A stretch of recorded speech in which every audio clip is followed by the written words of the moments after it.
प्रथम स्कंद नवम अध्याय अध्यायर नाम भगवान श्रीकृष्ण उपस्थित भीष्मदेव प्राणत्याग। यही अध्याय आज आम 84 नंबर श्लोक पाठ करवा। तो प्रथम टीके राधा माधव गाही तापर आरंभ करवा। जय राधा माधव कुंज बिहारी जय राधा माधव कुंज बिहारी जय गोपीजन वल्लभ गिरिवरधारी जय गोपीजन वल्लभ गिरिवरधारी यशोदानंदन व्रज जनरंजन यशोदानंदन व्रज जनरंजन यमुना तीरा वनचारी यमुना तीरा वनचारी जय राधा माधव कुंज बिहारी जय राधा माधव कुंज बिहारी। जय श्री श्री राधा माधव की जय श्री श्री राधा गोविंद देव की जय श्री श्री राधा मदन मोहन देव की जय श्री श्री राधा गोपीनाथ जी की जय श्री श्री गौर निताई की जय श्री श्री जगन्नाथ बलदेव सुभद्रा महारानी की जय श्री श्री सीताराम लक्ष्मण हनुमान जी की जय जगत गुरु श्री प्रभुपाद की जय पतित पावन श्री गुरुदेव की जय ग्रंथराज श्रीमद् भागवतम की जय समवेत भक्त वृंद की निताई गौर प्रेमानंदे हरे हरि बोल। ओम अज्ञानतिमिरन्धस्य ज्ञानाञ्जनशलाकया चक्षुरुन्मिलितं येन तस्मै श्रीगुरवे नमः। श्रीचैतन्यमनवीष्टं स्थापितं जनभूतले स्वयं रूपकदामयं ददाति पदन्तिकं वन्देऽहं श्रीगुरो श्रीयुतपदकमलं श्रीगुरून् वैष्णवांश्च श्रीरूपं साग्रजातं सहगण रघुनाथान्वितं तं सजीवं साद्वैतं सावधूतं परिजनसहितं कृष्ण चैतन्यदेवं श्रीराधाकृष्णपदं सहगण ललिता श्रीविशाखान्वितांश्च हे कृष्ण करुणा सिंधु दीनबंधु जगोत्पते गोपीशा गोपिका कांत राधाकांत नमोस्तुते तप्तकांचन गौरांगी राधे वृंदावनेश्वरी वृषभानुसुतदेवी प्रणमामि हरिप्रिये वाञ्छाकल्पतरुभ्यश्च कृपा सिन्धुभ्यैव च पतितानं पावनेभ्यो वैष्णवेभ्यो नमो नमः। नमो महावदन्नाय कृष्ण प्रेम प्रदायते कृष्णाय कृष्ण चैतन्य नंद गौरीतिषे नमः। नीलाचल निवासाय नित्याय परमात्मने बलभद्र सुभद्राभ्यां जगन्नाथाय ते नमः। जय श्री कृष्ण चैतन्य प्रभु नित्यानंद श्री अद्वैत गदाधर श्रीवासादि गौर भक्तवृंद हरे कृष्णा কৃষ্ণ কৃষ্ণ হরে হরে হরে রাম রাম রাম হরে হরে। ওং নমো ভগবতে বাসুদেবায়। ওং নমো ভগবতে বাসুদেবায়।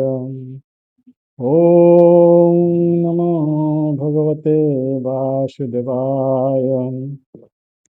जय श्री गुरुदेव, जय श्री प्रभुपाद, जय आचार्य गोविंद, जय गौर निताई, जय राधे गोविंद सीताराम लक्ष्मण हनुमान जी की जय। श्रीमद् भागवतम प्रथम स्कंद नवम अध्याय। भगवान श्रीकृष्णଙ୍କର ଉପସ୍ଥିତିରେ ଭୀଷ୍ମଦେବଙ୍କ ପ୍ରାଣତ୍ୟାଗ। ଏହି ଅଧ୍ୟାୟରେ ଆଜି ଆମେ 84 ନମ୍ବର ଶ୍ଲୋକ ପାଠ କରିବା। ସମସ୍ତ ଶ୍ଲୋକ ଦେଖନ୍ତୁ। सम्पद्मानमज्ञाय भीष्मं ब्रह्मणि निष्कले सर्वे बभूवुस्ते तुष्णीं वयं शिवदिनत्तये। शब्दानुवाद। संपद्यमानं विलीन होई आज्ञाय यह जानी भीष्मं श्री भीष्मदेवଙ୍କ ସମ୍ବନ୍ଧରେ ବ୍ରହ୍ମଣି ସର୍ବୋଚ୍ଚ ଅଦ୍ୱୟ ଭଗବାନଙ୍କ ଠାରେ ନିଷ୍କଲେ ଅସୀମ ସର୍ବେ ସମସ୍ତେ ବହୁଭୂତେ ସେମାନେ ସମସ୍ତେ ହୋଇଗଲେ ତୁଷ୍ଣୀଂ ଶାନ୍ତ ନୀରବ ବୟାଂ ଶିବ ପକ୍ଷୀମାନଙ୍କ ପରି ଦିନ ଅତଏ ଦିବସ ଶେଷରେ। ଶ୍ଲୋକର ଅନୁବାଦ ସମସ୍ତେ ଧ୍ୟାନ ସହକାରେ ଶ୍ରବଣ କରନ୍ତୁ। ଭୀଷ୍ମଦେବଙ୍କୁ ଅନନ୍ତ ଅଦ୍ୱୟ ଭଗବାନଙ୍କ ଠାରେ ଲୀନ ହୋଇ ଯିବାର ଜାଣି ଉପସ୍ଥିତ ଋଷି ସମୂହ ଏବଂ ରାଜ ପରିବାରର ନୀରବ ଓ ଶାନ୍ତ ହୋଇଗଲେ। ଯେପରି ଦିବସ ଶେଷରେ ସନ୍ଧ୍ୟା ସମୟରେ ପକ୍ଷୀମାନଙ୍କର କଳରବ ଶାନ୍ତ ହୋଇଯାଏ, ଠିକ୍ ସେହିପରି ସମସ୍ତେ ଶାନ୍ତ ହୋଇଗଲେ। ଏହି ଶ୍ଲୋକର ଉପରେ ଥିବା ଶ୍ରୀ ଏ.ସି. ଭକ୍ତିବେଦାନ୍ତ ସ୍ୱାମୀ ପ୍ରଭୁପାଦଙ୍କର ଭାବାର୍ଥ। ଅଦ୍ୱୟ ବ୍ରହ୍ମରେ ଲୀନ ହେବାର ଅର୍ଥ ହେଉଛି ଜୀବର ମୌଳିକ ନିତ୍ୟ ଆବାସ ଭଗବତ ଧାମରେ ପ୍ରବେଶ କରିବା। ଜୀବଗଣ ଭଗବାନଙ୍କର ଅବିଭାଜ୍ୟ ଅଙ୍ଗ ଅଟନ୍ତି। ଏଥିପାଇଁ ସେମାନେ ଭଗବାନଙ୍କ ସହିତ ନିତ୍ୟ ଦାସ ଭାବରେ ସଂଯୁକ୍ତ। ଯେପରି ଏକ ଯନ୍ତ୍ର ତାର ଅଙ୍ଗ ପ୍ରତ୍ୟଙ୍ଗ ଦ୍ୱାରା ସେବିତ ହୁଏ, ଠିକ୍ ସେହିପରି ଭଗବାନ ଜୀବ ରୂପୀ ତାଙ୍କର ଅବିଭାଜ୍ୟ ଅଙ୍ଗମାନଙ୍କ ଦ୍ୱାରା ଦାସ ଭାବରେ ସେବିତ ହୁଅନ୍ତି। ଯଦି ଯନ୍ତ୍ରର କୌଣସି ଅଂଶକୁ ବାହାର କରି ଦିଆଯାଏ ତାହେଲେ ତାହା ଆଉ ବିଶେଷ ଦରକାରୀ ହୁଏ ନାହିଁ। ଠିକ୍ ସେହିପରି ଭଗବାନଙ୍କର ଯଦି କୌଣସି ଅଙ୍ଗ ଭଗବାନଙ୍କ ଠାରୁ ବିଚ୍ଛିନ୍ନ ହୋଇ ତାଙ୍କର ସେବାରୁ ବିଚ୍ୟୁତ ହୋଇଯାଏ ତାହେଲେ ତାହା ଅଦରକାରୀ ହୋଇଯାଏ। ଯେଉଁ ଜୀବଗଣ ଭୌତିକ ଜଗତରେ ଅଛନ୍ତି ସେମାନେ ସମସ୍ତେ ଭଗବାନଙ୍କର ବିଚ୍ଛିନ୍ନ ଅଙ୍ଗ ପ୍ରତ୍ୟଙ୍ଗ ଅଟନ୍ତି ଏବଂ ସେମାନେ ମୌଳିକ ଅଙ୍ଗ ପ୍ରତ୍ୟଙ୍ଗ ସଦୃଶ ମହତ୍ୱପୂର୍ଣ୍ଣ ନୁହନ୍ତି। ଅବଶ୍ୟ ଯେଉଁମାନେ ନିତ୍ୟ ମୁକ୍ତ ସେମାନେ ଅଧିକ ମହତ୍ୱପୂର୍ଣ୍ଣ ଓ ଭଗବାନଙ୍କର ସହ ଅଧିକ ସଂଯୁକ୍ତ ଅଟନ୍ତି।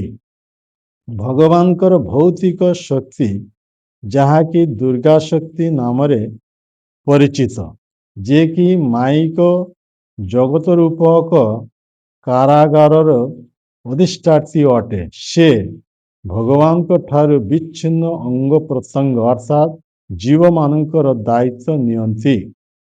ସେ ଜୀବଗୁଡ଼ିକ ଭୂତ ପ୍ରକୃତିର ନିୟମାଧୀନ ହୋଇ ବଦ୍ଧ ଜୀବନ ଯାପନ କରନ୍ତି। ଯେତେବେଳେ ବଦ୍ଧ ଜୀବ ଏକଥା ଜାଣିପାରେ, ସେତେବେଳେ ସେ ତାର ମୌଳିକ ଗୃହ ଭଗବତ ଧାମକୁ ଫେରିଯିବାକୁ ଚେଷ୍ଟା କରେ। ଏହିପରି ଭାବରେ ଜୀବର ଆଧ୍ୟାତ୍ମିକ ପ୍ରେରଣା ଜାଗ୍ରତ ହୁଏ। ଏହି ଆଧ୍ୟାତ୍ମିକ ପ୍ରେରଣାକୁ ବ୍ରହ୍ମ ଜିଜ୍ଞାସା ବୋଲି କୁହାଯାଏ। ମୁଖ୍ୟତଃ ଏହି ବ୍ରହ୍ମ ଜିଜ୍ଞାସା ଜ୍ଞାନ, ବୈରାଗ୍ୟ ଏବଂ ଭଗବତ ଭକ୍ତି ଦ୍ୱାରା ସଫଳ ହୁଏ। ଜ୍ଞାନର ଅର୍ଥ ହେଉଛି ବ୍ରହ୍ମଙ୍କ ସମ୍ବନ୍ଧୀୟ ସମସ୍ତ କଥା ଜାଣିବା। ବୈରାଗ୍ୟ ବା ସନ୍ନ୍ୟାସର ଅର୍ଥ ହେଉଛି ଭୌତିକ ମୋହ ଏବଂ ଆସକ୍ତି ତ୍ୟାଗ ଏବଂ ପ୍ରେମମୟୀ ସେବାର ଅର୍ଥ ହେଉଛି ଜୀବର ମୌଳିକ ଭୂମିକାରେ ଅବସ୍ଥାନ କରିବାର ଅଭ୍ୟାସ କରିବା।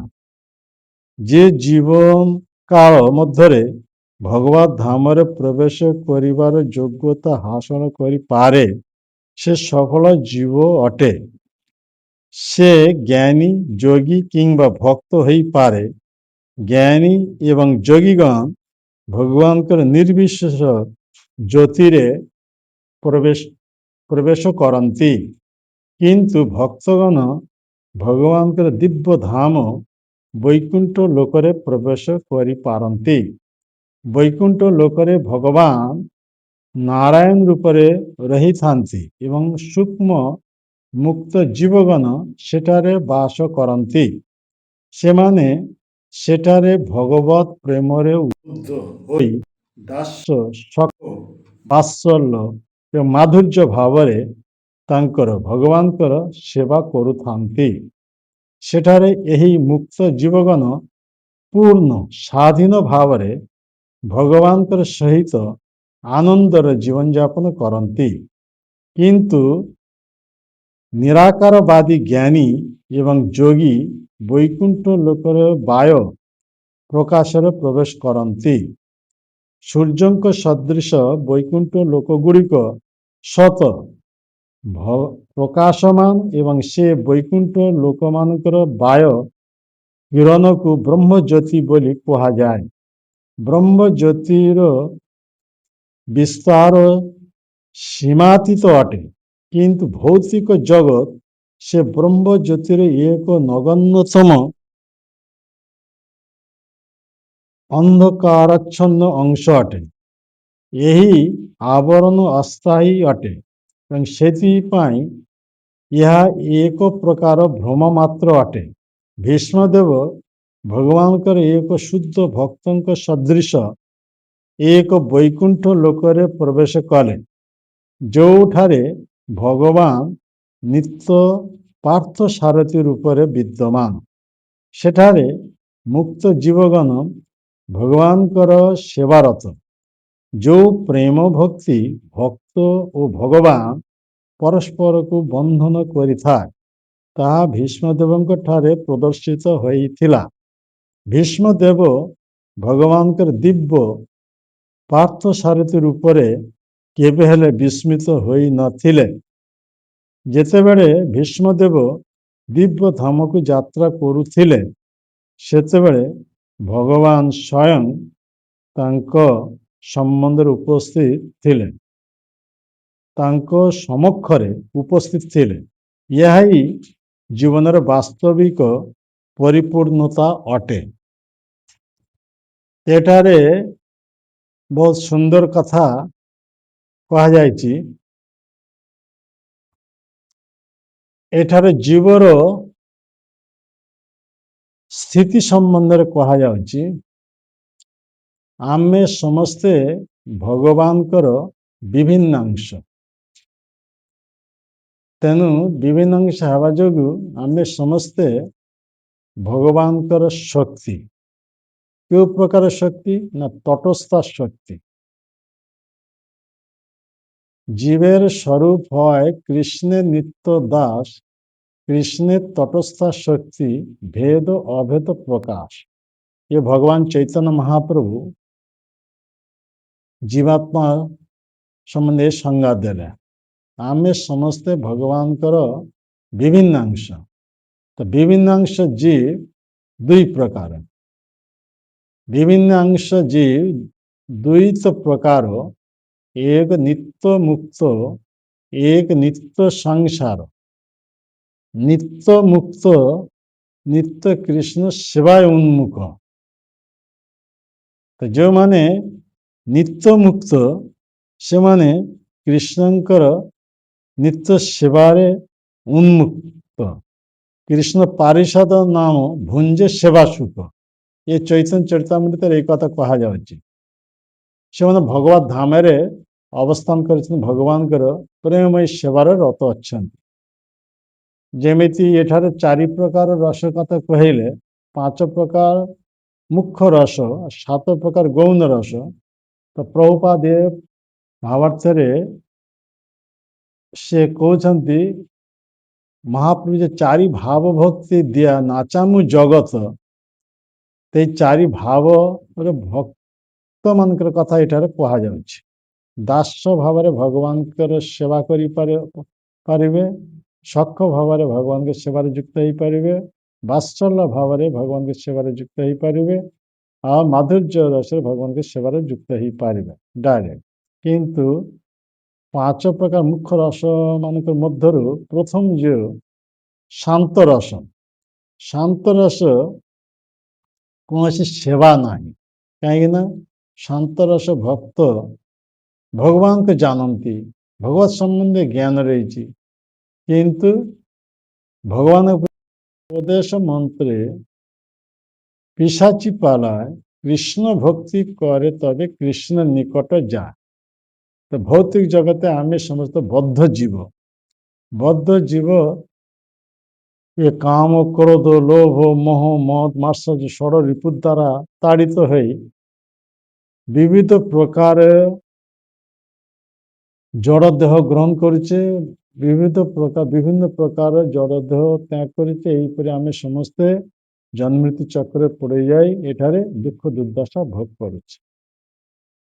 पुनी जदि कौन साधु वैद एक भगवान को शुद्ध भक्तंकर पादाश्रय जदि आमे करिबा, तांको निर्देश अनुसार जदि यहीपरि भगवान के प्रेममय सेवार युक्त हो पारिबा, दास्य भाव हो, सख भाव हो, वात्सल्य भाव हो, आ माधुर्य भाव हो, अर्थात कृष्ण के सहित संबंध स्थापित न हो पर्यंत आमे कृष्णंकर प्रेममय सेवार युक्त हो पारिबा नहीं।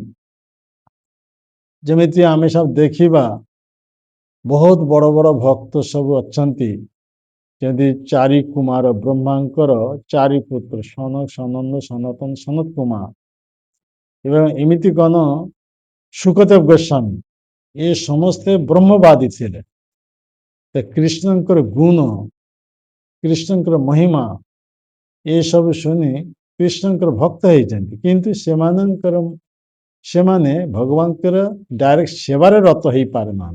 शांत रसर भक्त, शांत रस भगवान से पूर्ण रूपे से जानती, किंतु से मध्य ममता बोध नथिबा जोगु, भगवान के प्रति ममता बोध नथिबा जोगु भगवान के सेवा रे युक्त हो पारती नहीं। तो भगवान के सेवा केते बड़े युक्त हो जिते संबंध स्थापित हो। तो संबंधहीन अवस्था कई भगवान के सेवार युक्त हो पारिबन। यहीपर सुखदेव गोस्वामी एक महान भक्त जे कि प्रथम ब्रह्मवादी थे, काठुरिया मानकर मुखरु ये भागवत श्लोक जो श्रवण करते, ओहो बोकी जंग स्तन कालकूटं जिघं शैप दत्त सादि लेवे गोतिं धत्तं चितं अन्नं कंग दयालिं शरणं ब्रजन। ये श्लोक तांकर कर्णपुटरे जिते प्रवेश कला संगे संगे स्तंभीभूत हो गला। हाँ, एक असती नारी बकासुर भौनी पूतना स्तन कालकूट विष मिशा आसीथिला ये शिशु कृष्ण को बध करने, आ शिशु कृष्ण से पूतनार स्तन दुग्ध सहित तार प्राणवायु आकर्षण करी पूतना को बध करी ଧାତ୍ରୀ ମାତା ପଦ ଦେଇ ନିଜ ଧାମ ଗୋଡ଼ ବୃନ୍ଦାବନକୁ ପଠାଇଛନ୍ତି। ସେହିପରି କରୁଣାମୟ ବ୍ୟକ୍ତି ଏ ଜଗତ କିଏ ହୋଇପାରିବ? ସେଇ ଦିନରୁ ଇଏ ସୁଖଦେବ ଗୋସ୍ୱାମୀ ବ୍ରହ୍ମବାଦୀରୁ ମୁକ୍ତ ହୋଇ ସେ ପରମ ବ୍ରହ୍ମ କୃଷ୍ଣଙ୍କର ଭକ୍ତ ହେଇଗଲା। ତେଣୁ ସେ ତାଙ୍କର ପିତା ବ୍ୟାସଦେବଙ୍କ ପାଖରେ ଆସି ଉପସ୍ଥିତ ହୋଇ ଏ ଭାଗବତ ଶିକ୍ଷା ପ୍ରାପ୍ତ ହେଲେ। আর সেই চলନ୍ତି ଭାଗବତ ରୂପରେ ସେ ପରୀକ୍ଷିତ ମହାରାଜଙ୍କ ସଭାରେ এই ଭାଗବତ କଥା କୀର୍ତ୍ତନ କରିଥିଲେ। ତେଣୁ ପରୀକ୍ଷିତ ମହାରାଜ ଶ୍ରବଣ କରି ସେ ସଂସାର ଦଶାରୁ ମୁକ୍ତ ହୋଇ ଜଡ଼ଦେହର ବନ୍ଧନରୁ ମୁକ୍ତ ହୋଇ ଭଗବାନଙ୍କର ପାର୍ଶ୍ୱଦତ୍ତରୁ ପ୍ରାପ୍ତ ହୋଇ ଭଗବତ ଧାମକୁ ଚାଲିଗଲେ। ସୁଖଦେବ ଗୋସ୍ୱାମୀ ଏ କେବଳ କୀର୍ତ୍ତନ କରିଛନ୍ତି, କୀର୍ତ୍ତନ କରି ଏପରି ସିଦ୍ଧି ପ୍ରାପ୍ତ ହେଇଛନ୍ତି, କିନ୍ତୁ ସେ ଶାନ୍ତ ରସରେ ଭକ୍ତ, ଭଗବାନଙ୍କର କୌଣସି ପ୍ରେମ ସେବାରେ ସେ ଯୁକ୍ତ ହେଇନାହାନ୍ତି, କିନ୍ତୁ ମହାନ ଭକ୍ତ ହିସାବରେ ଶାନ୍ତ ରସରେ ଭକ୍ତ। ଶାନ୍ତ ରସରେ କୌଣସି ଆକ୍ଟିଭିଟିଜ ନାହିଁ, ନ୍ୟୁଟ୍ରାଲ ହିସାବରେ, କିନ୍ତୁ ଭଗବାନଙ୍କୁ ଜାଣନ୍ତି ପୂର୍ଣ୍ଣ ରୂପରେ। ଏହିପରି ଆମେ ଦେଖିବା ଯେ ସେବାଟା ଆରମ୍ଭ ହୁଏ ଦାସ ରସରୁ। ଯେ ପର୍ଯ୍ୟନ୍ତ ଆମେ ଭଗବାନଙ୍କର ଦାସ ରୂପରେ ନିଜକୁ ପ୍ରତିପାଦନ ନ କରିଛେ, ସେ ପ୍ରଭୁ ଆମେ ଦାସ, এই ଭାବରେ ପ୍ରଭୁଙ୍କର ସେବାରେ ସେ ସେତେବେଳେ ଯୁକ୍ତ ହେଇପାରିବ। ତେଣୁ ତା ଭିତରେ ମମତା ରହିଛି, ମମତା ଥିବା ଯୋଗୁଁ ସେ ଭଗବାନଙ୍କ ସେବାରେ ଯୁକ୍ତ ହେଇ ପାରୁଛନ୍ତି। କିନ୍ତୁ ଶାନ୍ତରସ ଭକ୍ତମାନଙ୍କର ମଧ୍ୟରେ ମମତା ନଥିବା ଯୋଗୁଁ ଭଗବାନଙ୍କ ସେବାରେ ଯୁକ୍ତ ହେଇ ପାରନ୍ତି ନାହିଁ। ସଖରସ ଆହୁରି ଅନ୍ତରଙ୍ଗ ଭାବରେ ଭଗବାନଙ୍କ ସେବାରେ ସଖ ଭାବରେ ଯୁକ୍ତ ହୁଅନ୍ତି। ବାତ୍ସଲ୍ୟ ରସ ଭକ୍ତମାନେ ନିଜ ପୁତ୍ର ଜ୍ଞାନରେ ଭଗବାନଙ୍କ ସେବାରେ ଯୁକ୍ତ ହୁଅନ୍ତି। ମାଧୁର୍ଯ୍ୟ ରସ ଭକ୍ତ ନିଜ ପ୍ରାଣପତି ଇଏ ଜ୍ଞାନରେ ଇଏ ଭଗବାନଙ୍କ ସହିତ ଇଏ ସମ୍ବନ୍ଧରେ ସମ୍ବନ୍ଧିତ ହୋଇ ଭଗବାନଙ୍କ ସେବାରେ ଯୁକ୍ତ ହେଇପାରନ୍ତି। ଏହିପରି ଆମେ ଦେଖିବା ଯେଉଁମାନେ ନିତ୍ୟବଦ୍ଧ କୃଷ୍ଣ ସେବାରୁ ବିମୁଖ ହେଇছে, ନିତ୍ୟ କୃଷ୍ଣ ବହିର୍ମୁଖ, କୃଷ୍ଣଙ୍କ ଠାରୁ ବହିର୍ମୁଖ ହୋଇ ଏ ଭୌତିକ ଜଗତକୁ ଆସିଛନ୍ତି। ଆମେ ସମସ୍ତେ ଏଇ ଅନାଦି କାଳରୁ କୃଷ୍ଣକୁ ଭୁଲି ଯାଇ କୃଷ୍ଣ ସେବା ବିମୁଖ ହେବା ଯୋଗୁଁ ଏ ଭୌତିକ ଜଗତକୁ ଆସିଛେ। ଆମେ ସମସ୍ତେ ବଦ୍ଧ ଜୀବ। ଏହିପରି 84 ଲକ୍ଷ ପ୍ରକାର ଜୀବ ଜନ୍ମରେ ଆମେ ସମସ୍ତେ ଭ୍ରମଣ କରୁ କରୁ ଯେତେ ମନୁଷ୍ୟ ଦେହ ପ୍ରାପ୍ତ ହେଉଛି, এই ମନୁଷ୍ୟ ଦେହ ଯେତେ ପ୍ରାପ୍ତ ସେହି ସମୟରେ ଯଦି ଭଗବାନଙ୍କ ଏକ ଶୁଦ୍ଧ ଭକ୍ତଙ୍କର ସଙ୍ଗ ହେବ ଏବଂ ତାଙ୍କ ନିର୍ଦ୍ଦେଶରେ ଯେତେବେଳେ ଆମେ କୃଷ୍ଣଙ୍କ ସହିତ ସମ୍ବନ୍ଧରେ ସମ୍ବନ୍ଧିତ ହୋଇ ସେ ଦାସ ଭାବରେ ହଉ, ସତ୍ୟ ଭାବରେ ହଉ, ବାତ୍ସଲ୍ୟ ଭାବରେ ହଉ ଆଉ ମାଧୁର୍ଯ୍ୟ ଭାବରେ ହଉ, ଯଦି ସମ୍ବନ୍ଧିତ ହେଇପାରିବା ତାହେଲେ ଆମେ ଭଗବାନଙ୍କ ସେବାରେ ଯୁକ୍ତ ହେଇପାରିବା। ଏହିପରି ଆମେ ଦେଖିବା ଇଏ ଭୀଷ୍ମ ଦେବଙ୍କର କଥା ଏଠାରେ ଆସୁଛି। ଭୀଷ୍ମ ଦେବ ଇଏ ଅଷ୍ଟବସୁ ଥିଲେ। ଅଷ୍ଟବସୁମାନଙ୍କର ମଧ୍ୟରୁ ସେ ଥିଲେ ଦୁ ନାମକ ବସୁ। ତ ଦୁ ନାମକ ବସୁ ଏ ଅଷ୍ଟବସୁ ସେମାନେ ସେମାନଙ୍କ ପତ୍ନୀମାନଙ୍କ ସହ ଏ ବଶିଷ୍ଠ ମୁନିଙ୍କର ଆଶ୍ରମକୁ ଆସିଥିଲେ। ଆସି ବଶିଷ୍ଠଙ୍କର ଯେ କାମଧେନୁ ଥିଲା, ଏ ଦୁ ବସୁଙ୍କର ପତ୍ନୀଙ୍କର ପରାମର୍ଶରେ ସେ କାମଧେନୁ ସେମାନେ ଅପହରଣ କରି ନେଇଯାଇଥିଲେ। ତ ଅପହରଣ କରି ନେଇଯିବା ଯୋଗୁଁ ବଶିଷ୍ଠ ମୁନି ଅଭିଶାପ ଦେଇଥିଲେ ସମସ୍ତେ ମନୁଷ୍ୟଜନୀ ପ୍ରାପ୍ତ ହେବ। ତ ମନୁଷ୍ୟଜନୀ ପ୍ରାପ୍ତ ହେବେ, ତ ସେମାନଙ୍କ ମଧ୍ୟରୁ 7 ଜଣ ଏ କେବଳ ମନୁଷ୍ୟ ଜନିରୁ ଅତି ଶୀଘ୍ର ମୁକ୍ତ ହୋଇ ବସୁ ସ୍ଥିତି ପ୍ରାପ୍ତ ହେଇପାରିବେ। କିନ୍ତୁ ଯେ ବସୁଦେବ ଏଇ ଯେ ବଶିଷ୍ଠ ମୁନିଙ୍କର କାମଧେନୁ ଚୋରି କରିଛନ୍ତି, ସେ କେବଳ ବହୁତ ଦିନ ଯାବତ ଏ ଧରାଧାମରେ ରହିବେ। ଏଇ ଅଭିଶାପ ଦେଇଥିଲେ, ଏହିପରି ଆଶୀର୍ବାଦ ବି କରିଥିଲେ। ତ ସେ ଅଷ୍ଟବସୁ ମାନେ ସମସ୍ତେ ହିଁ ଶାନ୍ତନୁ ମହାରାଜଙ୍କ ଔରସରୁ ଏ ଗଙ୍ଗା ଦେବୀଙ୍କ ଗର୍ଭରୁ ଯେତେ ଜାତ ହେଇଥିଲେ, ଗଙ୍ଗା ଦେବୀ ଗୋଟେ ପରେ ଗୋଟେ ପୁତ୍ର ଏହିପରି ନିଜ ସେ ଗଙ୍ଗା ଜଳରେ ଭସାଇ ଦେଇଥିଲେ। ଏହିପରି ସେମାନେ ମନୁଷ୍ୟ ଜନିରୁ ମୁକ୍ତ ହୋଇ ପୁଣି ବସୁ ସ୍ଥିତି ପ୍ରାପ୍ତ ହେଇଥିଲେ। କେବଳ ଦୁ ନାମକ ବସୁ ଯିଏ ବୈଶିଷ୍ଠଙ୍କ ଗାଭୀ ଅପହରଣ କରିଥିଲେ ସେଇ ସତ୍ୟବ୍ରତ ଦେବବ୍ରତ ହିସାବରେ ଏଠାରେ ରହିଲେ। ଶାନ୍ତନୁଙ୍କର ପୁତ୍ର ରୂପେ ଗଙ୍ଗାଙ୍କର ପୁତ୍ର ଦେବବ୍ରତ। ଆଉ ଦେବବ୍ରତ ତାଙ୍କର ପିତାଙ୍କ ଲାଗି ମାନେ ନିଜ ସମସ୍ତ ପ୍ରକାର ସୁଖ ପରିହାର କରିଥିଲେ। ଅର୍ଥାତ ସେ ରାଜପୁତ୍ର ହୋଇ ବିବାହ କରିନଥିଲେ, ହସ୍ତିନାପୁର ରାଜଗଦିରେ ବସି ନଥିଲେ। ଏହିପରି ଭୀଷଣ ପ୍ରତିଜ୍ଞା କରିବା ଯୋଗୁଁ ନିଜର ପିତା ଶାନ୍ତନୁଙ୍କୁ ଇଏ ଧୀବର କନ୍ୟା ସତ୍ୟବତୀଙ୍କ ସହିତ ବିବାହ କାର୍ଯ୍ୟ ସମ୍ପନ୍ନ କରିଥିଲେ। ତେଣୁ ଶାନ୍ତନୁ ମହାରାଜ ଏ ଦେବବ୍ରତଙ୍କ ପ୍ରତି ଅତ୍ୟନ୍ତ ପ୍ରସନ୍ନ ହୋଇ ତାଙ୍କୁ ଆଶୀର୍ବାଦ କରିଥିଲେ ଯେ ଇଚ୍ଛା ମୃତ୍ୟୁ ବରଦାନ ପ୍ରଦାନ କରିଥିଲେ। ଯେ ପର୍ଯ୍ୟନ୍ତ ସେ ଇଚ୍ଛା ନ କରିଛନ୍ତି ସେ ପର୍ଯ୍ୟନ୍ତ ମୃତ୍ୟୁ ତାଙ୍କ ପାଖକୁ ଆସିପାରିବ ନାହିଁ। ସେହିପରି ସେଇ ଦେବବ୍ରତ ପିତାଙ୍କ ଲାଗି ଏହିପରି ବିବାହ କାର୍ଯ୍ୟ ନିଜର ସୁଖ ବର୍ଜନ କରି ପିତାଙ୍କର ବିବାହ କାର୍ଯ୍ୟ ସମ୍ପନ୍ନ କରିଥିଲେ। ତେଣୁ এই কঠোর প্রতিজ্ঞা করিবা যোগুଁ সে হস্তিনাপুর রাজগদিরে বসিবে ନାହିଁ কিংবা ବିବାହ କରିବା ନାହିଁ। ସେଥିଲାଗି ସେଇ ଦିନରେ ତାଙ୍କ ନାଁ ହେଇଗଲା ଭୀଷ୍ମ। ତ ସେଇ ଭୀଷ୍ମ ଦେବ ପରିଣାମରେ କ'ଣ ହେଲା, କୃଷ୍ଣଙ୍କର ଇଚ୍ଛାରେ ଯେତେବେଳେ ଭାଇ ଭାଇମାନଙ୍କର ମଧ୍ୟ ସଂଘର୍ଷ ଲଗେଇଦେଲେ, ତା ଏହାର ପରିଣାମ ସ୍ୱରୂପ ଏ କୁରୁକ୍ଷେତ୍ର ରଣଭୂମିରେ ଦୁଇଟି ଦଳ ସଂଘର୍ଷ କରିବା ପାଇଁ ଉପସ୍ଥିତ ହେଇଗଲା। ପାଣ୍ଡବ ଆଉ କୌରବ ମାନେ।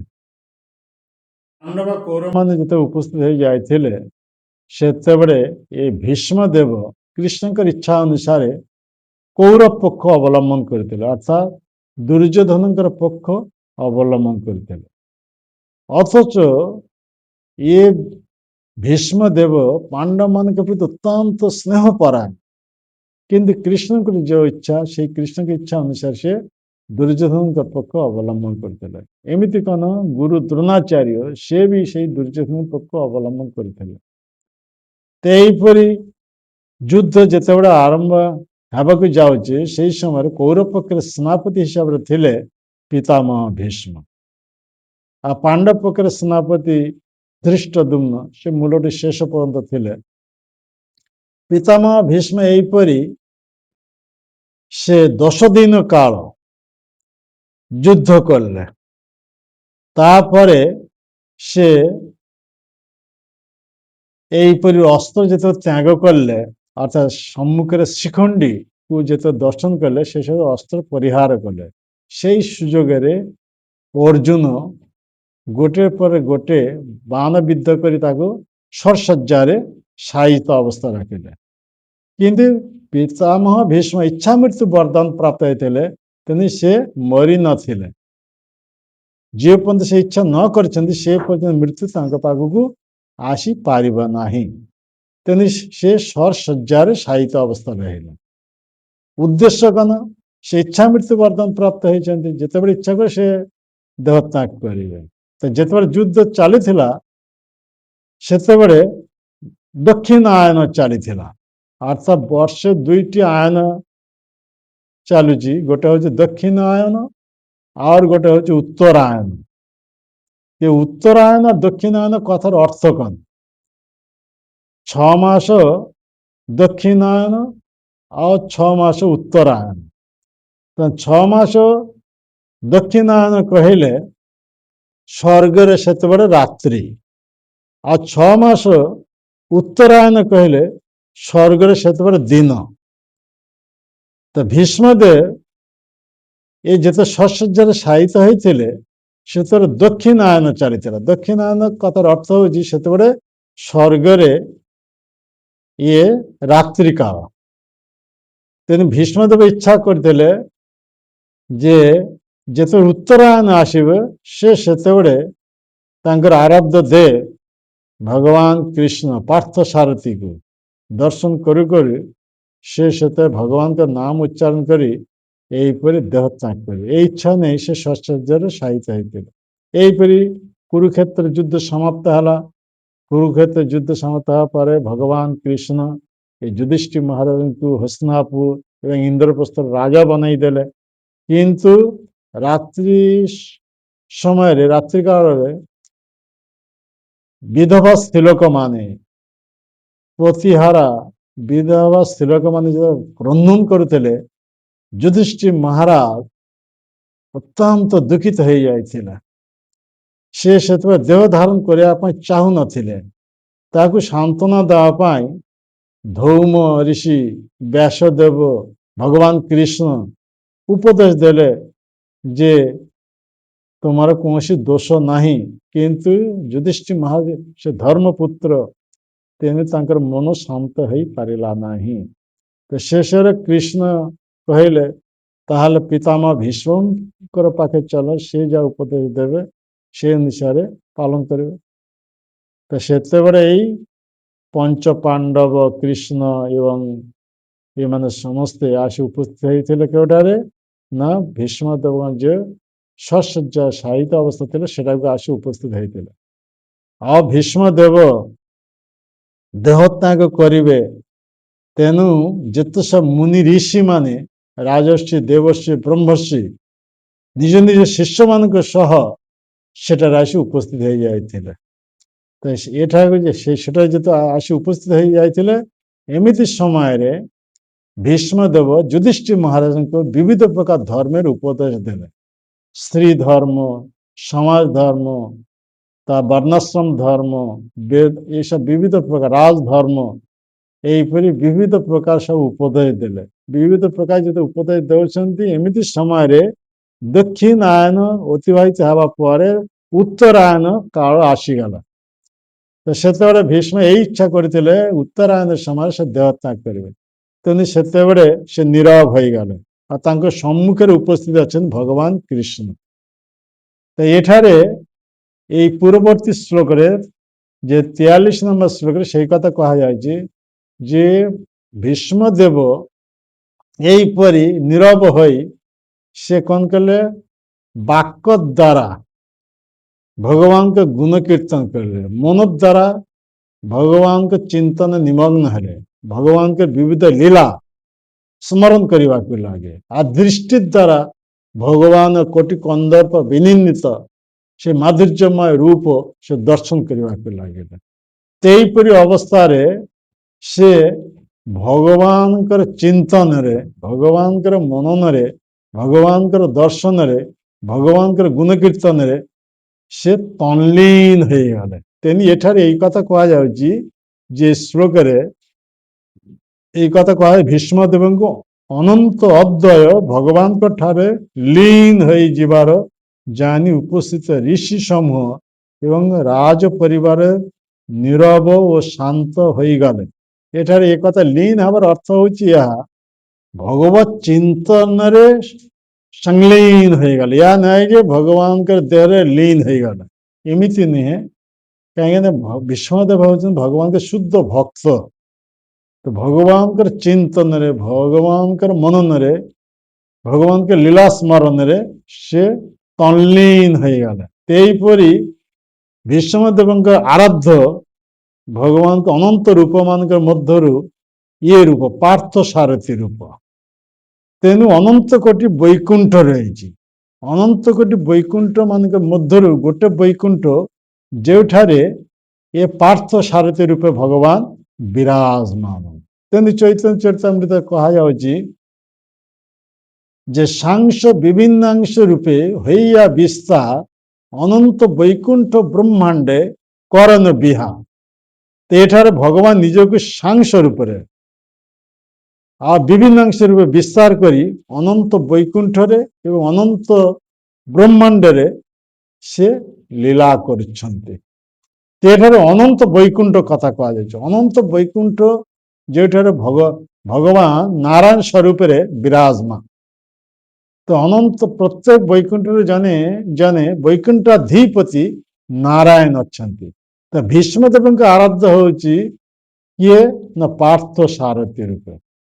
ତେଣୁ ସେଇ ରୂପରେ ସେ ନିମଗ୍ନ ହେଇଗଲେ, ଲୀନ ହେଇଗଲେ ପାର୍ଥ ସାରଥୀ ଧ୍ୟାନରେ, ପାର୍ଥ ସାରଥୀଙ୍କ ଚିନ୍ତାରେ। ସେଇ ପାର୍ଥ ସାରଥୀ ବର୍ତ୍ତମାନ ତାଙ୍କ ସମ୍ମୁଖରେ ଉପସ୍ଥିତ ଅଛନ୍ତି। ସେଠାରେ ଅର୍ଜୁନ କହିଲେ ପାର୍ଥ, ସେ ତାଙ୍କର ସାରଥୀ ଭଗବାନ କୃଷ୍ଣ ସେଠାରେ ଉପସ୍ଥିତ ଅଛି। ସେଇ କୃଷ୍ଣଙ୍କର ଅନନ୍ୟ ଦିବ୍ୟ ସୁନ୍ଦର ରୂପ ଆଖି ସାହାଯ୍ୟରେ ଲେହନ କରିଛନ୍ତି। এই ଅବସ୍ଥାରେ ସେ ଭଗବାନଙ୍କ ଚିନ୍ତା ତଲ୍ଲୀନ ହେଇଗଲେ। ଏଇପରି ବାୟ କ୍ରିୟାକଳାପ ସବୁ ସ୍ତବ୍ଧୀଭୂତ ହେଇଗଲା। ଅର୍ଥାତ୍ ଆକ୍ଚୁଆଲି ଭୀଷ୍ମ ଦେବ ମୃତ୍ୟୁବରଣ କରିନାହାନ୍ତି। ଏଟାର ମୃତ୍ୟୁ କଥା କୁହାଯାଏ, ମୃତ୍ୟୁ ବରଣ କରିନାହାନ୍ତି।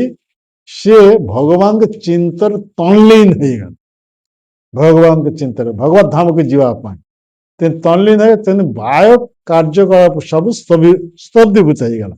ଏଥିଲାଗି ବାୟ ଭାବରେ ଦେଖିବାକୁ ଗଲେ ଭୀଷ୍ମଦେବ ଏଇପରି ଦେହ ତ୍ୟାଗ କଲେ। ତେଣୁ ଦେହ ତ୍ୟାଗ କଲେ ଏଇପରି ଭୌତିକ ଦେହ ତ୍ୟାଗ କରି ଭଗବାନଙ୍କର ଚିନ୍ତନ ନିମଗ୍ନ ହେବା ଯୋଗୁଁ, ସେଇ ପାର୍ଥ ସାରଥୀ ରୂପରେ ମନୋନିବେଶ କରିବା ଯୋଗୁଁ ସେ ବୈକୁଣ୍ଠ, ସେଇ ପାର୍ଥ ସାରଥୀ ଭଗବାନ ଯେଉଁଠାରେ ବିରାଜମାନ, ଯେଉଁ ବୈକୁଣ୍ଠରେ, ସେଇ ବୈକୁଣ୍ଠକୁ ସେ ଚାଲିଗଲେ। ଏହା ହଉଛି ପରମ ସିଦ୍ଧି। ଆଉ ଭୀଷ୍ମଙ୍କର ନିର୍ଯାନ ଇଏ କୁହାଯାଉଛି ଏଥିଲାଗି ଯେ ପରମ ସିଦ୍ଧି, ଏ ମନୁଷ୍ୟ ଜୀବନ ଆମେ ଯେ ପ୍ରାପ୍ତ ହେଇଛେ, ଏ ମନୁଷ୍ୟ ଜୀବନର ଏଇପରି ଯଦି ଭୀଷ୍ମଦେବଙ୍କର ପରି ଆମେ ମୃତ୍ୟୁବରଣ କରିପାରିବା, ତାହେଲେ ଆମର ଜୀବନ ପରିପୂର୍ଣ୍ଣତା ଆମେ ପ୍ରାପ୍ତ ହେଇପାରିବା, ଜୀବନ ପରମ ସିଦ୍ଧି ଆମେ ପ୍ରାପ୍ତ ହେଇପାରିବା। ଆଉ ଯଦି ଏ ପ୍ରକୃତିର ନିୟମ ଅନୁସାରେ ଆମେ ଏଇପରି ପଶୁମାନଙ୍କ ଭଳି ଦେହ ତ୍ୟାଗ କରିବା, ତାହେଲେ ପରବର୍ତ୍ତୀ ଜନ୍ମରେ ଆମେ ପଶୁ ଦେହ ପ୍ରାପ୍ତ ହେବ। ଏଟାର ମୃତ୍ୟୁ ମାନେ ଇଏ କୁହାଯାଉଛି ଯେ କେମିତି ମରିବାକୁ ହେ, ତାହା ଭୀଷ୍ମ ଦେବ ନିଜ ଆଚରଣ ମାଧ୍ୟମ ତା ଶିକ୍ଷା ଦେଉଛନ୍ତି। ଏହିପରି ନର ଦେହ, ମନୁଷ୍ୟ ଦେହ ତ୍ୟାଗ କରିବା ସମୟରେ ଭଗବତ ଚିନ୍ତନରେ ଆମେ ଯଦି ନିମଗ୍ନ ହେଇପାରିବା, ଭଗବାନଙ୍କର ଗୁଣ କୀର୍ତ୍ତନ ଯଦି ପାଟିରେ ଉଚ୍ଚାରଣ କରିପାରିବା, ଆଖି ସାହାଯ୍ୟରେ ଭଗବାନଙ୍କର ରୂପ ମାଧୁର୍ଯ୍ୟ ଦର୍ଶନ କରିପାରିବା, ଏହିପରି ଅବସ୍ଥାରେ ଆମେ ଯଦି ଦେହ ତ୍ୟାଗ କରିବା, ଆମେ ନିଶ୍ଚିତ ରୂପେ ଆମେ ସମସ୍ତେ ଭଗବତ ଧାମକୁ ପହଞ୍ଚେଇ ପାରିବା, ଯେଉଁଠାରେ ଗଲେ ଆଉ କେବେ ହେଲେ ମୃତ୍ୟୁମୟ ଜଗତକୁ ଆଉ ଫେରି ଆସିବାକୁ ହେବ ନାହିଁ। ଏହା ହେଉଛି ଆମର ଜୀବନର ପରମ ସିଦ୍ଧି। ତ ଏହାର ଉପରେ ପ୍ରଭୁପାଦ ବହୁତ କଥା କହିଛନ୍ତି। ଆମେ ଯଦି ଗୋଟେ ଗୋଟେ ପଏଣ୍ଟ ନେଇ କଥା କହିବା, ତାହେଲେ ବହୁତ କଥା ଆସିଯିବ। ତ ଏହିପରି ଆମେ ଦେଖିବା, ଏହିପରି ଜୀବନ ପରମ ସିଦ୍ଧି ପ୍ରାପ୍ତ ହେଇଥିଲେ ମହାପ୍ରଭୁଙ୍କର ଏକ ଭକ୍ତ ହରିଦାସ ଠାକୁର। ହରିଦାସ ଠାକୁରଙ୍କ କଥା ସମସ୍ତେ ଜାଣିଥିବେ, ଯିଏକି ପ୍ରତିଦିନ 3 ଲକ୍ଷ ନାମ ଜପ କରୁଥିଲେ। ସେଇ ହରିଦାସ ଇଏ ଶ୍ରୀକ୍ଷେତ୍ର, ନୀଳାଚଳ, ଇଏ ଜଗନ୍ନାଥ କ୍ଷେତ୍ରରେ ଆସି ଅବସ୍ଥାନ କରିଥିଲେ। ସିଦ୍ଧ ବକୁଳ ସେଠାରେ ଅବସ୍ଥାନ କରିଥିଲେ। ଆଉ ସେ ଯବନ ଘରେ ଜାତ ହେବା ଯୋଗୁଁ ସେ ଜଗନ୍ନାଥ ମନ୍ଦିର ଭିତରକୁ ପଶି ନଥିଲେ। ତେଣୁ ସ୍ୱୟଂ ଜଗନ୍ନାଥ, ସେଇ ଚୈତନ୍ୟ ମହାପ୍ରଭୁ ତାଙ୍କ ପାଖକୁ ପ୍ରତିଦିନ ଆସୁଥିଲେ, ତାଙ୍କ ଦର୍ଶନ ଦେଉଥିଲେ। ତ ଏଇପରି ଏମିତି କଣ କେବଳ ହରିଦାସ ଠାକୁର ନୁହନ୍ତି, ଏଇପରି ରୂପ ସନାତନ ସେମାନେ ବି ଏଇପରି ଜଗନ୍ନାଥ ମନ୍ଦିର ଭିତରେ ପଶି ନଥିଲେ। କାହିଁକି ନା ସେମାନେ ବ୍ରାହ୍ମଣ କୁଳ ଜାତ ହେଲେ ବି ଇଏ ରୂପ ସନାତନ, କିନ୍ତୁ ହୁସଂସାର ଦରବାରରେ ଚାକିରି କରିବା ଯୋଗୁଁ ସେମାନେ ସବୁ ନିଜକୁ ମ୍ଲେଚ୍ଛ ଭାବୁଥିଲେ। ଏଥିଲାଗି ଜଗନ୍ନାଥ ମନ୍ଦିର ଯେ ସଂସ୍କାର ରହିଛି, ଯେ ବିଧି ରହିଛି, ସେ ବିଧି ଅନୁସାରେ ସେମାନେ ଜଗନ୍ନାଥ ମନ୍ଦିର ଭିତରକୁ ପଶି ନଥିଲେ।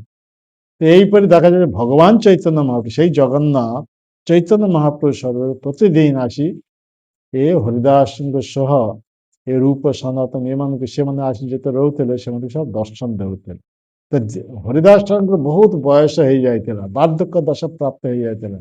ତେଣୁ ପ୍ରତିଦିନ ସେ 3 ଲକ୍ଷ ନାମ କମ୍ପ୍ଲିଟ କରି ପାରିନଥିଲେ, ବହୁତ ଦୁଃଖିତ ହେଇଥିଲେ। ତ ମହାପ୍ରଭୁ ତାଙ୍କର ମନୋଭାବ ବୁଝିପାରି ହରିଦାସ ଠାକୁର କହିଥିଲେ ଯେ ତୁମେ ତ ସିଦ୍ଧ ଦଶା ପ୍ରାପ୍ତ ହେଇଛ, ତୁମର ସାଧନା କରିବାର ଏତେ ପ୍ରୟୋଜନ ନାହିଁ, ଅର୍ଥାତ୍ ଏତେ ନାମ କରିବା କିଛି ଆବଶ୍ୟକ ନାହିଁ, ଅଳ୍ପ ନାମ କର। କିନ୍ତୁ ହରିଦାସ ସେ ଏଇପରି ଅଭ୍ୟସ୍ତ ହେଇଯାଇଥିଲେ, ପାଟିରେ ନାମ ସେ ଛାଡ଼ି ପାରିନଥିଲେ।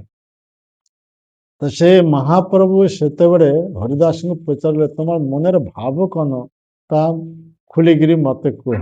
ତ ହରିଦାସ ଠାକୁର ସେତେବେଳେ କହିଲେ ହେ ପ୍ରଭୁ ମୁଁ ବୁଝିପାରୁଛି ଯେ ଆପଣ ଅତି ଶୀଘ୍ର ଇଏ ଅନ୍ତର୍ଧାନ ଲୀଳା ପ୍ରଦର୍ଶନ କରିବେ, ତେଣୁ ଆପଣଙ୍କର ବିରହରେ ମୁଁ ଜୀବନ ଧାରଣ କରିପାରିବିନି, ତେଣୁ ଆପଣଙ୍କ ଅନ୍ତର୍ଧାନ ପୂର୍ବରୁ ମୁଁ ଦେହ ରଖିବା ପାଇଁ ଚାହୁଁଛି।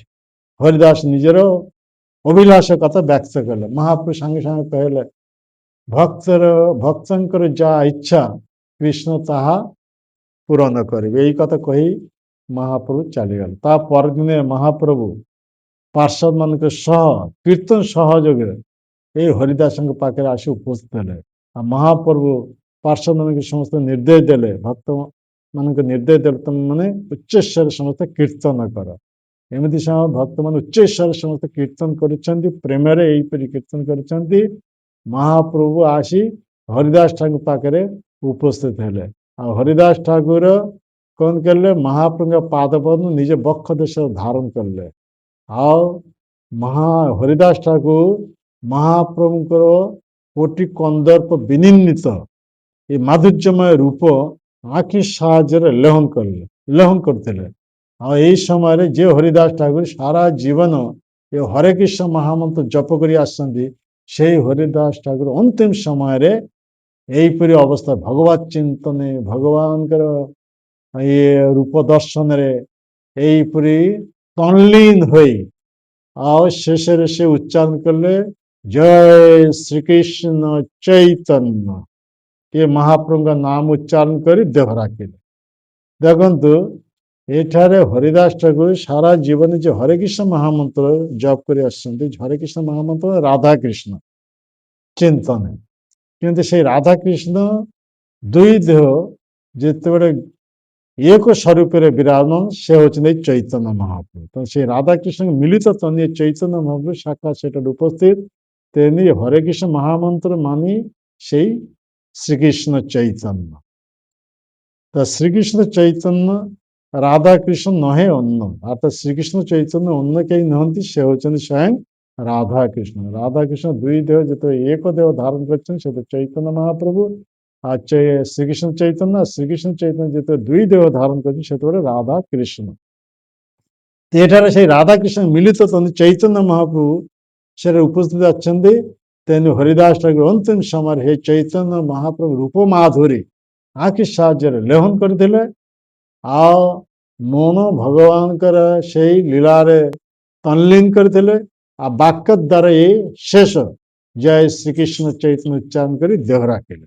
ତେଣୁ ମହାପ୍ରଭୁ ସେଇ ହରିଦାସ ଠାକୁର ଚିନ୍ମୟ ଶରୀର, ଏ ଦିବ୍ୟ ଶରୀର ନିଜ କୋଳରେ ଧାରଣ କରି କୀର୍ତ୍ତନ ସହଯୋଗରେ ଭକ୍ତମାନଙ୍କ ସହ କୀର୍ତ୍ତନ ସହଯୋଗରେ ଏ ସମୁଦ୍ର କୂଳରେ ଆସିଲେ। ଆସି ନିଜ ହାତରେ ଏଇପରି ସମାଧି ଦେଉଛନ୍ତି। ଆଉ ସେଇ ଦିନରେ ମହାପ୍ରଭୁ ଘୋଷଣା କଲେ ହରିଦାସ ଠାକୁରଙ୍କ ସ୍ପର୍ଶରେ ଆଜି ଏ ସମୁଦ୍ର ମହାତୀର୍ଥରେ ପରିଣତ ହେଇଗଲା। ମହୋଦଧି ମହାତୀର୍ଥ ଅର୍ଥାତ ହରିଦାସ ଠାକୁରଙ୍କର ଦିବ୍ୟ ଦେହର ଚିନ୍ମୟ ଦେହର ସ୍ପର୍ଶ ସମୁଦ୍ର ସେଇଦିନ ମହାତୀର୍ଥରେ ପରିଣତ ହେଇଗଲା। ते हरिदास ठाकुर ठीक है भीष्मदेवଙ୍କ ଭଳି ଅନ୍ତିମ ସମୟରେ ଏଇପରି ଭଗବତ ଚିନ୍ତନ ନିମଗ୍ନ ହୋଇ ଭଗବାନଙ୍କର ଗୁଣ କୀର୍ତ୍ତନ ମଗ୍ନ ହୋଇ ଭଗବାନଙ୍କ ରୂପ ମାଧୁର୍ଯ୍ୟ ଦର୍ଶନ କରି କରି ଦେହ ରାଖିଥିଲେ। ଏଇ ଭୀଷ୍ମଙ୍କର ପରି ଏଠାରେ ହରିଦାସ ଠାକୁର ଏଇପରି ଜୀବନରେ ପରମ ସିଦ୍ଧି ପ୍ରାପ୍ତ ହେଇଛନ୍ତି।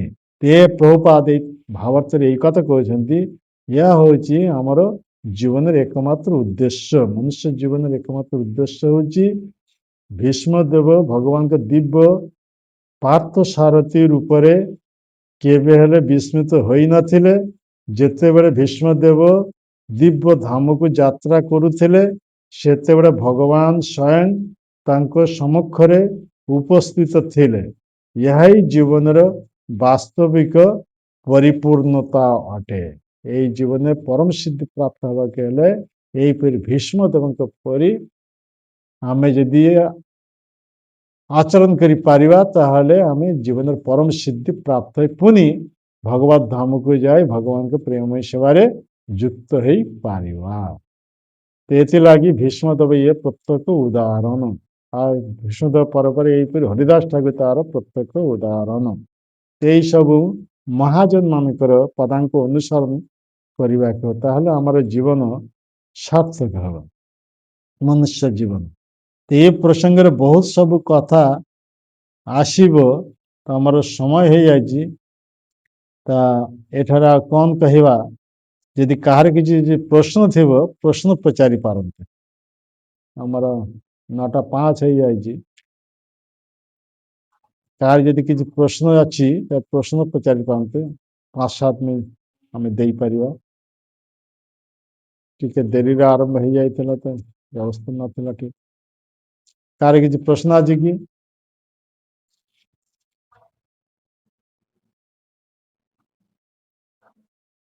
କୁହନ୍ତୁ।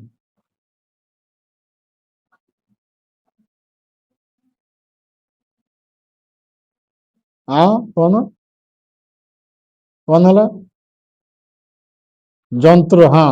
ଆଚ୍ଛା ଆଚ୍ଛା, ମେସିନର ଯନ୍ତ୍ର, ମେସିନର ଗୋଟେ ପାର୍ଟ। ହଁ, ମେସିନ। ହଁ ହଁ, ସେ କଥା କହିବାର ଥିଲା, ସମୟ ନାହିଁ ତ କହନ୍ତୁ କ'ଣ ହେଇଛି ସେଟା।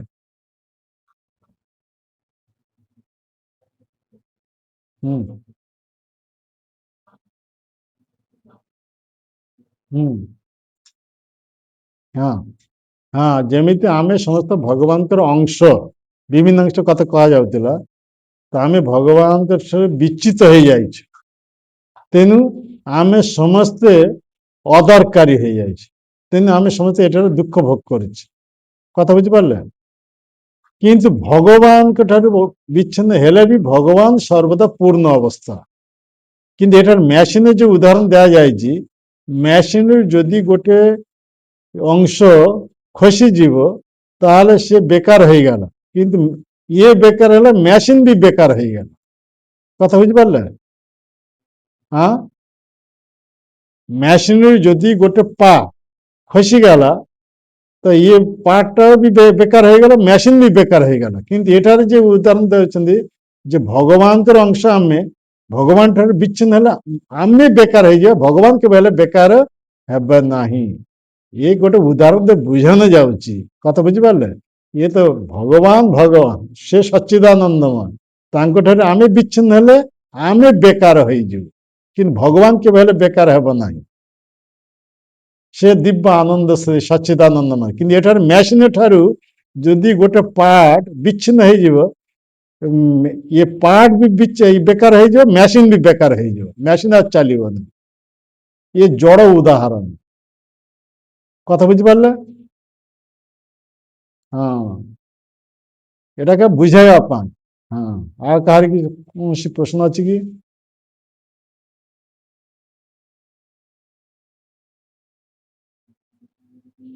ହଁ,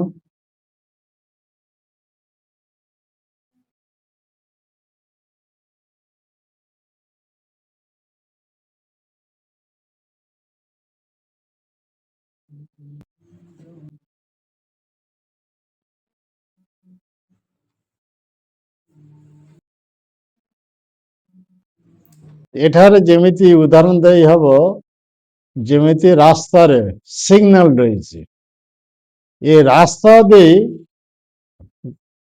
ଯେମିତି ମେନ୍ ରାସ୍ତା ଦେଇ ଯେତେବେଳେ ଗାଡି ଯାଉଛି, ଯୋଉଠାରେ ସିଗ୍ନାଲ ରହିଛି ସେଟା ରେଡ୍ ଲାଇଟ୍ ଯେତେବେଳେ ଜଳିବ ସେଟା ଷ୍ଟପ୍ ହେଇଯିବ, ଯେତେବେଳେ ବ୍ଲୁ ଲାଇଟ୍ ଜଳିବ ସେତେବେଳେ ସେ ଚାଲିପାରିବ। କିନ୍ତୁ ଉପର ଯେ ସମସ୍ତ ଯାନ ଚାଲିଛି, ଫ୍ଲାଇଟ୍ ଏ ନିୟମର ଅଧୀନ ନୁହେଁ। ରାସ୍ତାରେ ଯେ ସିଗ୍ନାଲ ଲାଇନ୍, ଏ ଲାଇନର ଅଧୀନ ନୁହେଁ, ସେ ଉପରରୁ ଚାଲିଛି। ତମେ ଭକ୍ତ ଠିକ ସେହିପରି, ଏମାନେ ଉତ୍ତରାୟଣ ଦକ୍ଷିଣାୟନ ଏ ନିୟମର ଅଧୀନ ନୁହନ୍ତି। ସେ ଭଗବତ ଚିନ୍ତନ ରହିଲେ ସେ ଉତ୍ତରାୟଣ ଦେହ ତ୍ୟାଗ କରନ୍ତି, ଆଉ ଦକ୍ଷିଣାୟନ ଦେହ ତ୍ୟାଗ କରନ୍ତି। ସେ ଭଗବତ ଚିନ୍ତନ କରିବା ଯୋଗୁଁ ଭଗବତ ଧାମକୁ ଯିବେ। ଏସବୁ ଲାଇନରେ, ଏସବୁ ନିୟମରେ ଅତି ମାନେ ବ୍ୟତିକ୍ରମ, ଏସବୁ ନିୟମର ଅନ୍ତର୍ଭୁକ୍ତ ନୁହନ୍ତି ଭକ୍ତମାନେ। ଯେଉଁମାନେ ଭୌତିକବାଦୀ ଲୋକ, କର୍ମକାଣ୍ଡୀୟ ଲୋକ, ଜ୍ଞାନୀ ମାନେ, ଯେଉଁମାନେ ବ୍ରହ୍ମ ଜ୍ୟୋତିରେ ଲୀନ ହେବା ପାଇଁ ଚାହୁଁଛନ୍ତି, ଯେଉଁମାନେ ଏଇପରି ସ୍ୱର୍ଗ ଲୋକକୁ ଯିବା ପାଇଁ ଚାହୁଁଛନ୍ତି, ସେମାନଙ୍କ କ୍ଷେତ୍ରରେ ଏଇ ନିୟମ। ସେମାନେ ଯଦି ଉତ୍ତରାୟଣ ଦେହ ତ୍ୟାଗ କରିବେ, କର୍ମକାଣ୍ଡ ଅନୁସାରେ, କେହି ଯଦି ପୁଣ୍ୟ କର୍ମ କରି ଦେହତ୍ୟାଗ କରି ଉତ୍ତରାୟଣ ତାହେଲେ ସ୍ୱର୍ଗକୁ ଯିବ, ଯଦି ଦକ୍ଷିଣାୟନ ସେ ଦେହତ୍ୟାଗ କଲେ ତାହେଲେ ସେ ସ୍ୱର୍ଗକୁ ପଶି ପାରିବ ନାହିଁ। ଇଏ କର୍ମୀ ଜ୍ଞାନୀ ଏମାନଙ୍କର କ୍ଷେତ୍ରରେ, କିନ୍ତୁ ଭକ୍ତମାନେ ଏଠି ତିନି ଜଣଙ୍କ କଥା କୁହାଯାଇଛି, ଯେମିତି ଜ୍ଞାନୀ, ଯୋଗୀ ଆଉ ଭକ୍ତ। ତ ଜ୍ଞାନୀ ଯୋଗୀ ଏମାନେ କେଉଁଠାକୁ ଯିବ ନା ବ୍ରହ୍ମ ଜ୍ୟୋତିରେ ଲୀନ ହେବ। ବ୍ରହ୍ମ ଜ୍ୟୋତି ହେଉଛି ଭଗବାନଙ୍କର ଧାମର ବହିର୍ଜଗତ, ମାନେ ଧାମର ଜ୍ୟୋତି, ତା ତ ଭଗବାନଙ୍କ ଦେହର ଜ୍ୟୋତି। ତ ସେଟା ହେଉଛି ସେଟାର ନ୍ୟୁଟ୍ରାଲ ହିସାବରେ ରହିବ, ସେଠାରେ କେହି କୌଣସି ଭଗବାନଙ୍କ ସେବାରେ ଯୁକ୍ତ ହେଇପାରିବନି। ସେବା ଯୁକ୍ତ ହେବ ଯେତେବେଳେ ଭଗବତ ଧାମକୁ ପଶିବ, ଭଗବତ ଧାମକୁ ସେଟା ଡାଇରେକ୍ଟ ଭଗବାନଙ୍କ ସେବାରେ ଯୁକ୍ତ ହେଇପାରିବ। ତେଣୁ ଭକ୍ତ ଯେତେବେଳେ ଦେହତ୍ୟାଗ କରିବେ ତାଙ୍କର କ୍ଷେତ୍ରରେ ଇଏ ଦକ୍ଷିଣ ଉତ୍ତରାୟଣ କୌଣସି ଆବଶ୍ୟକ ନାହିଁ। ଏସବୁ ନିୟର ମାନେ ଅତିକ୍ରମ କରି ସେ ସିଧା ଭଗବତ ଧାମକୁ ଯିବ। ଆଉ ଯେଉଁମାନେ କର୍ମକାଣ୍ଡୀୟ ଜ୍ଞାନକାଣ୍ଡ ଅନୁସାରେ ଇଏ ଯେ ସବୁ ସାଧନ ଭଜନ ଆଚରଣ ଯାହା କରିଛନ୍ତି, ଏମାନଙ୍କ କ୍ଷେତ୍ରରେ ଏଇ ନିୟମ। ଯଦି ଦକ୍ଷିଣାୟନ ଦେହତ୍ୟାଗ କରିବେ ତାହେଲେ ସେ ଯେଉଁ ଉଦ୍ଦେଶ୍ୟ ନେଇ ସାଧନ ସେଟାକୁ ସେ ପଶି ପାରିବ ନାହିଁ, ସ୍ୱର୍ଗକୁ ଯାଇପାରିବ ନାହିଁ, କି ବ୍ରହ୍ମଜ୍ୟୋତିରେ ଯାଇପାରିବ। ତ ଉତ୍ତରାୟନ ଦେହତ୍ୟାଗ କଲେ ତେବେ ସେ ସ୍ୱର୍ଗକୁ ପହଞ୍ଚି ପାରିବ। ଉତ୍ତରାୟଣ ସେତେବେଳେ ସ୍ୱର୍ଗଲୋକ ଦିନ, ସେତେବେଳେ ସେଟା ଦକ୍ଷିଣାୟନ କଲେ ସ୍ୱର୍ଗଲୋକ ସେତେବେଳେ ରାତ୍ରି। ସ୍ୱର୍ଗର 6 ମାସ আর আমার আমার এটার 6 মাস, স্বর্গর সেটা হচ্ছে মানে 12 ঘন্টা গোটে কুহযাଉଛି। ତେଣୁ ଆମର ଏଠାରେ 1 ବର୍ଷ, ସ୍ୱର୍ଗରେ ସେତେବେଳେ ଗୋଟେ ଦିନ ରାତି 24 ଘଣ୍ଟା। ତେଣୁ ସ୍ୱର୍ଗର ରାତ୍ରି ଯଦି 12 ଘଣ୍ଟା ହବ, আমার ଏଠାରେ ସେତେବେଳେ 6 ମାସ। ଦିନ ଯଦି 12 ଘଣ୍ଟା ହବ, আমার ଏଠାରେ ସେଇ 6 মাস। এইপরে স্বর্গের গোটে পূর্ণ দিন 24 ঘন্টা মানে আমার মর্তলোকের 1 ବର୍ଷ। 1 ବର୍ଷ আমার এইটি, তো স্বর্গের দিন রাত্রি হিসাবে যদি আমি ধরিবা, তো 6 মাস দিন মানে আমার মর্তলোক গণ অনুসারে তাঙ্কর গোটে দিন হচ্ছে 6 মাস, আর রাত্রি হচ্ছে 6 মাস। তো উত্তরায়ণে কে যদি দেহত্যাগ করবে সেতবে সেটার হব দিন। দক্ষিণায়নে যদি যাবে সেতবে স্বর্গের রাত্রিকাল। তেমনি রাত্রিকাল যদি এଠାରେ মর্তলোকে কে যদি দেহত্যাগ করবে তাহলে স্বর্গের সবু কার্যকলাপ বন্ধ থাকবে রাত্রি। দিনের যদি যদি উত্তরায়ণে মরিব তাহলে সে স্বর্গলোকକୁ পৌঁছি পারে। কথা বুঝিগলা?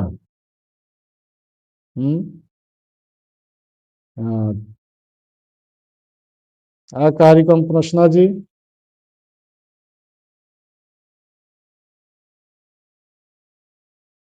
ତେଣୁ ଯେଉଁମାନେ ଯୋଗୀ, ଯେଉଁମାନେ ଜ୍ଞାନୀ, ସେମାନେ ଏଇ ଉତ୍ତରାୟଣରେ ଦେହତ୍ୟାଗ କରନ୍ତି।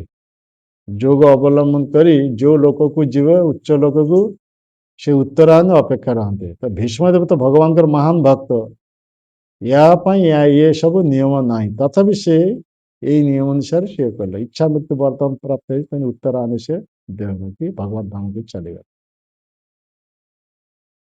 ବୁଝିହେଲା? ଆଉ କାହାରି କଣ ପ୍ରଶ୍ନ ଅଛି କି?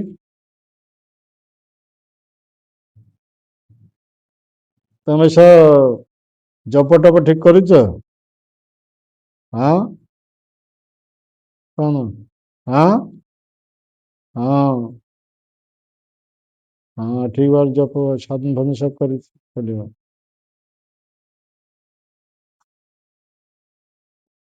ଆଉ କାହାରି କୌଣସି ପ୍ରଶ୍ନ ଅଛି କି?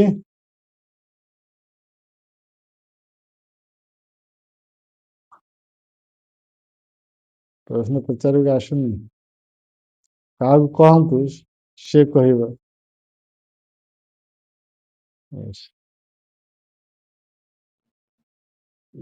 ଯାହା ପ୍ରଶ୍ନ ଅଛି କାହାକୁ କହିଲେ ସେ ତ ଇଏ କରିବେ, ରିଲ କରି ମତେ କହିବେ।